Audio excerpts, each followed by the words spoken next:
welcome to our channel, Appreciate Channel, dengan konten kita namanya Mager, Mastering Grammar in English Rapidly. Jadi sesuai dengan namanya, kita bakalan belajar tentang tata bahasa Inggris atau grammar dalam bahasa Inggris secara cepat. Tapi meskipun secara cepat, kami pastikan penjelasan dari kami bakalan nyampe di kalian secara jelas dan mudah dipahami. Oke? So, in this video, we're gonna learn about pronoun.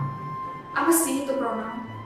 Pronoun itu kata ganti atau bahasa panjangnya, pengertian panjangnya pronoun adalah kata yang dipakai atau digunakan untuk menggantikan si noun.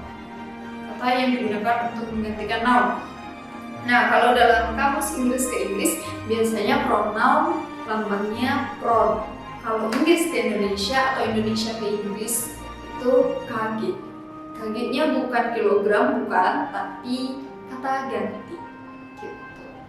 So, karena jenisnya banyak, di video kita kali ini kita bakalan bahas dua jenis pronoun dulu. Yang pertama namanya subjective pronoun, yang kedua namanya objective pronoun. Nah, subjective pronoun itu adalah pronoun atau kata ganti yang dipakai untuk posisi subjek. Jadi fungsinya dia sebagai subjek. Kata ganti atau pronoun yang fungsinya sebagai subjek. Anggotanya apa aja sih? Anggotanya ada I, saya, ada you, kalian atau kamu, itu juga bisa pakai you. Terus ada mereka, orang atau benda yang kita bicarain, itu they.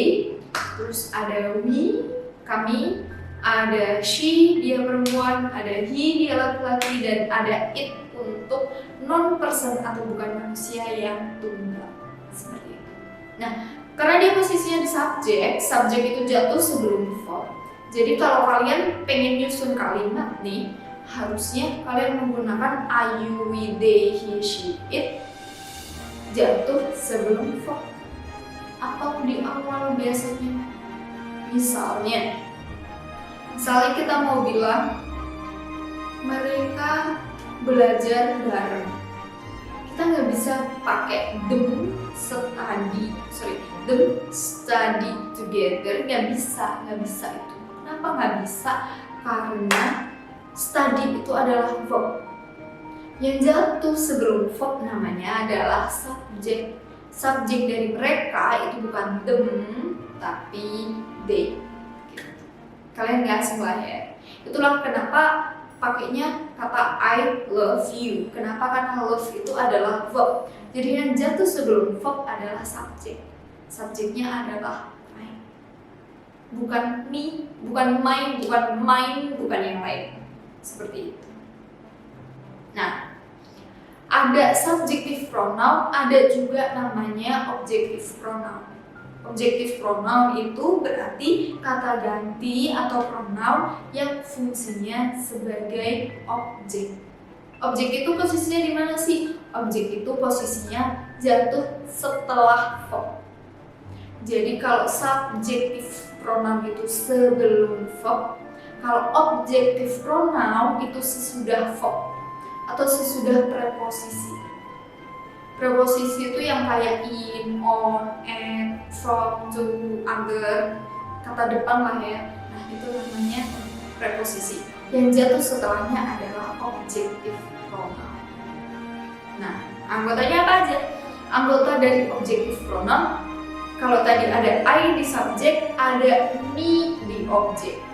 Ada we di subjek, ada us di objek. Ada they di subjek, ada them di objek. Ada she di subjek, ada her di objek. Ada he di subjek, ada him di objek. Kalau it tetap sama subjeknya it, objeknya juga tetap it. Begitu. I atau me artinya saya, they atau them artinya mereka, we atau us artinya kami, she atau her artinya dia perempuan, he atau him artinya dia laki-laki, dan it untuk non-person atau bukan manusia yang tunggal. Seperti itu. Ingat ya, yang membedakan antar keduanya adalah posisi.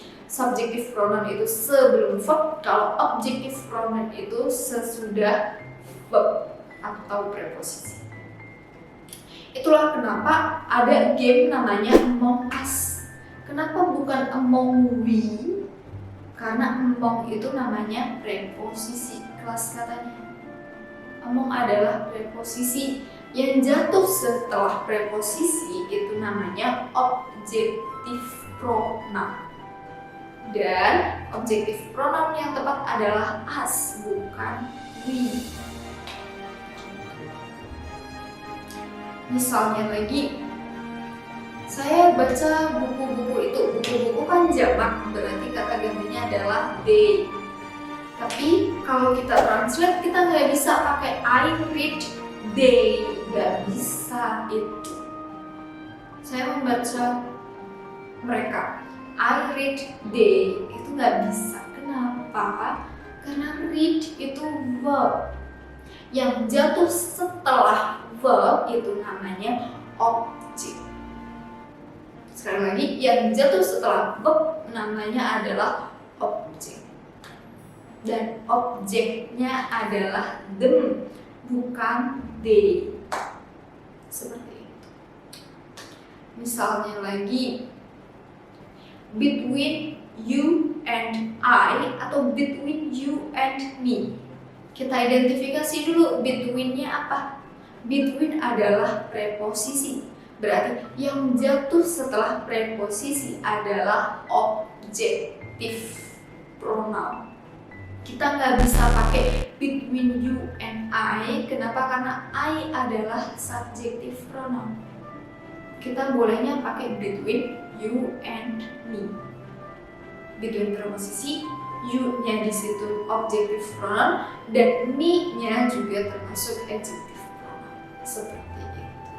Coba dicek lagi status-status kalian yang udah kalian upload di Facebook, di Instagram, di Twitter. Coba dicek lagi, kalian bener nggak pakai subjektif dan objektif pronounnya?